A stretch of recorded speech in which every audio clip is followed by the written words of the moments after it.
Application form for বাংলার Yuvasathi scheme, বাংলার যুবসাথী প্রকল্পের জন্য আবেদনপত্র। আসুন দেখে নিই। প্রথমেই আমরা এখানে দেখতে পাচ্ছি দুয়ারে সরকার রেজিস্ট্রেশন নাম্বার, যেটা আপনাদের দেওয়া দরকার নেই, ওখানে যারা কর্মকর্তা থাকবেন তারাই দেবেন। এরপর আধার নাম্বার দেবেন, এরপর উপভোক্তার নাম, যেটা মাধ্যমিক বা সমানের পরীক্ষা অনুযায়ী আছে, অর্থাৎ আপনার নিজস্ব নাম দেবেন, পরিষ্কার করে লিখবেন। এরপর আপনার এখানে আপনাদের মোবাইল নাম্বারটা দেবেন, যেটা অবশ্যই আপনাদের ব্যাঙ্ক অ্যাকাউন্টের সাথে লিঙ্ক থাকবে। এরপর যদি কোনো ব্যক্তির ইমেল আইডি থাকে তাহলে সেটা সেখানে পুট করবেন। এরপর আপনি জেন্ডার দেবেন, পুরুষ মহিলা বা অন্যান্য যেটা হয়। এরপর ডেট অফ বার্থ দেবেন। এরপর 1/4/2026 দেখে নিয়ে আধার নাম্বার, উপভোক্তার নাম, বয়স হচ্ছে, মোবাইল নাম্বার অ্যাড করে দেবেন, email ID, gender, date of birth এবং 1/4/2026 অনুযায়ী কত বয়স হচ্ছে সেটা অ্যাড করে দেবেন। এরপর ফাদার্স নেম অর্থাৎ পিতার নাম আপনারা এখানে লিখবেন। এরপর মাদার্স নেম অর্থাৎ মায়ের নাম আপনারা লিখবেন। তারপর স্পাউস নেম, যার স্বামী বা স্ত্রী আছে তার নাম লিখবেন। এরপর ক্যাটাগরি, যার SC ST বা OBC, যার যা কাস্ট থাকবে সেটা টিক দিয়ে পরে সেখানে সার্টিফিকেট নাম্বারটি অ্যাড করবেন। এরপর ম্যাচুরি স্ট্যাটাস অর্থাৎ বিবাহিত না অবিবাহিত সেটা আপনার এখানে লিখবেন। এবার নিচে আপনাদের কন্ট্যাক্ট ডিটেলস অর্থাৎ আপনাদের অ্যাড্রেস এখানে দিতে হবে, যেখানে প্রথমে আছে আপনার বাড়ির নাম্বার, তারপর আছে আপনার ভিলেজ অর্থাৎ গ্রামের নাম, ডাকঘর, জিপি ওয়ার্ড নাম্বার, ব্লক বা মিউনিসিপ্যালিটির নাম, পুলিশ থানা, জেলা, পিনকোড এবং রাজ্য, যেটা ওয়েস্টবেঙ্গল অবশ্যই আগের থেকে দেওয়া আছে। এরপর আপনাদের মাধ্যমিক বা সমতুল্য পরীক্ষার বিবরণ দিতে হবে, যেখানে প্রথমে লিখতে হবে আপনার রোল, তারপর নাম্বার এবং কোন বছরে আপনি পাশ করেছেন সেটা সেখানে লিখতে হবে, এবং কোন বোর্ড থেকে পাশ করেছেন সেটা এখানে লিখতে হবে। যদি আপনি West Bengal board of secondary education থেকে পাশ করে থাকেন তাহলে সেটাই টিক দেবেন।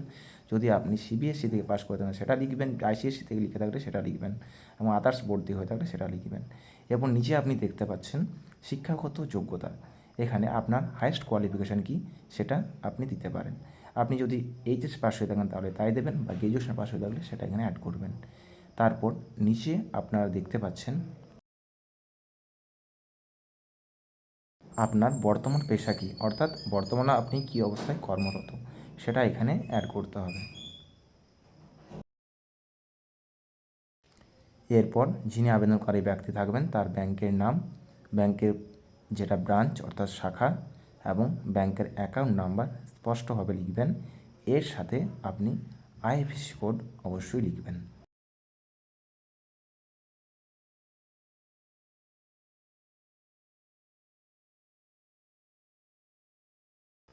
এরপর দেখুন লেখা আছে এখানে যে আপনি অন্য কোনো সরকারি সাহায্য পান কি না, রাজ্য সরকার প্রদত্ত শিক্ষাগত সুবিধা বা বৃত্তি আপনি পান না, যদি পান তাহলে হ্যাঁ লিখবেন, আর যদি না পান তাহলে না লিখবেন, এবং আপনি কী সুবিধা পান সেটা নিচের বক্সে বিস্তারিত বিবরণ দেবেন।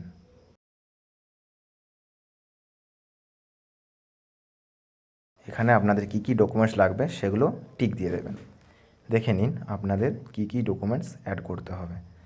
আপনাদের প্রথমেই এখানে অ্যাড করতে হবে মাধ্যমিক অর ইকুইভ্যালেন্ট অ্যাডমিট কার্ড, অর্থাৎ মাধ্যমিক বা সমতুল্য পরীক্ষার অ্যাডমিট কার্ড, এর সাথে মাধ্যমিক বা সমতুল্য পরীক্ষার মার্কশিট এবং কপি অফ আধার কার্ড অর্থাৎ আধার কার্ডের copy, copy of voter card অর্থাৎ ভোটার কার্ডের copy, first page of bank passbook অর্থাৎ ব্যাঙ্ক অ্যাকাউন্টের পাসবুকের প্রথম বইয়ের পাতা যেটা সেটা জেরক্স কপি জমা দেবেন। এর সাথে যাদের SC ST OBC সার্টিফিকেট থাকবে তারা তাদের সার্টিফিকেটের ফটোকপি এখানে জমা দেবেন। উপরিউক্ত শংসাপত্রগুলি দেওয়ার পর যিনি আবেদন করছেন তার এখানে সই লাগবে। এই সইটি করার পর এখানে তারিখটি দিলেই তার এই ফর্ম ফিল আপের আবেদনটি সম্পূর্ণ হবে।